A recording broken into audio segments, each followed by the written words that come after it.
Hey guys, it's Sam and this is my spoilery gripe video for Hopeless by Colleen Hoover. So if you've watched my review, you know that I was not a huge fan of this storyline. As I said in my review, I have a very hard time with these super dark topics, and the topic of like child molestation is something that I deal with on a weekly, almost daily basis working in foster care and hearing stories of some of the kids and what they've gone through. So personally, I don't like reading that in my fiction. I can deal with like adult sexual assault because that's not something I deal with my work, but talking about kids and sexual assault of children, I really don't want to hear about. And I find stories that deal with that fairly unrealistic, because when I hear an actual story of something that has happened to somebody, that's obviously real. When I read something, it just doesn't feel real to me when I've heard these actual real stories from people. So I'll preface everything I say with that. That might be a huge reason why I didn't like this book as much, but I just found a lot of it to be too over the top.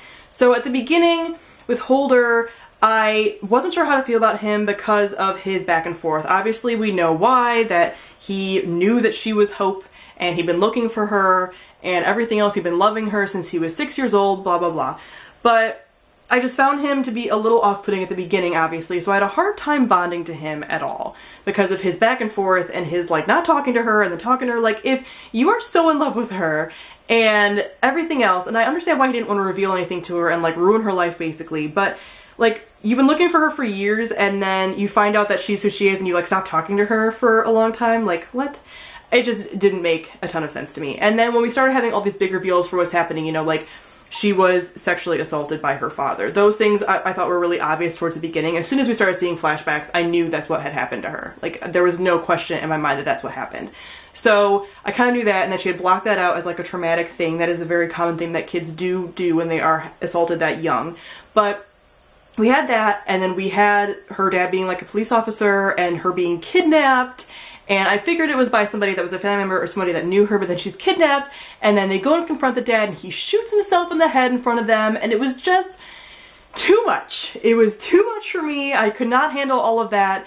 It was just over the top, and it felt like a Lifetime drama, and I was just like, a few of those things would have been fine, but you have to kind of put a cap on it, and this was just too much for me. And this didn't bring me like to tears at all because I couldn't connect with the characters at all, and it felt so over the top and fake to me. And because I couldn't connect to the characters, I also couldn't connect to the romance really that much at all. I, again, found Dean at the beginning to be a little all over the place. I liked him more at the beginning. I thought he was kind of like a cute person and like he did a lot of like very nice things, but then when you start revealing all of these things, he became too perfect in my opinion. Like, yes, if you've been looking for this girl for like your whole life basically, obviously you'd be very affectionate towards her and like everything else, but he dealt with everything so well. And like, you literally saw her dad shoot himself after you found out that she was raped and that her dad raped your sister who now has killed herself. Like, it was just a lot. And then all of the sexual stuff in here I found just like very inappropriate. One, you're hearing about like child molestation, and then in a few like chapters or pages even, you're gonna have like kind of a sex scene. I'm just like, And the fact that somebody who is actually having all these traumatic things come up in their head and like their experiences of like being molested or raped or whatever isn't gonna want to turn around and have sex. I'm sorry. They're just not. Like, that's not a very common or realistic reaction in my opinion at all. And I know at first she didn't, and that, you know, they didn't or anything, and he was very respectful, and that was a great thing, you know, like he never pushed her to do anything. But even when they're like, you know, let's have our lives not be this, and let's do this, and let's love each other, and let's let our love conquer everything, it's just like, I found that so unrealistic. Like, how can you go and do that after all the things that you've been through that day, and like seeing your dad kill himself and you like washed his like brains off of you basically is what was implied. Like, no. It's not hot. It's not good. And it was just a really gross, like, first time. It wasn't romantic to me in any way. It really grossed me out. I'm actually, like, thinking about it now. I'm just like, I can't. Like, it really bothered me. Like, all of the sexual stuff bothered me. Post her learning everything about herself, I feel like they didn't need to have all that sex stuff in there. And it was really off-putting to me personally.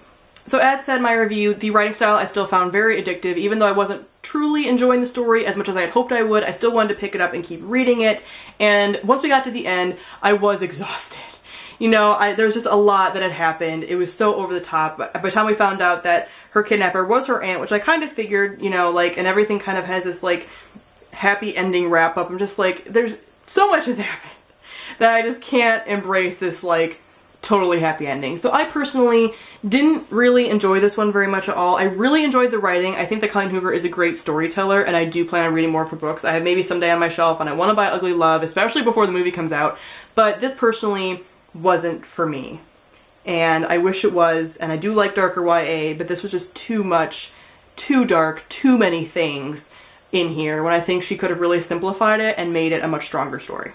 So comment down below and let me know what you thought of Hopeless. Don't come after me with pitchforks. I still really like Colleen Hoover's writing, and I do plan on reading more, but this one just personally wasn't really my style. So thank you all for watching, and I'll see all of you guys soon. Bye!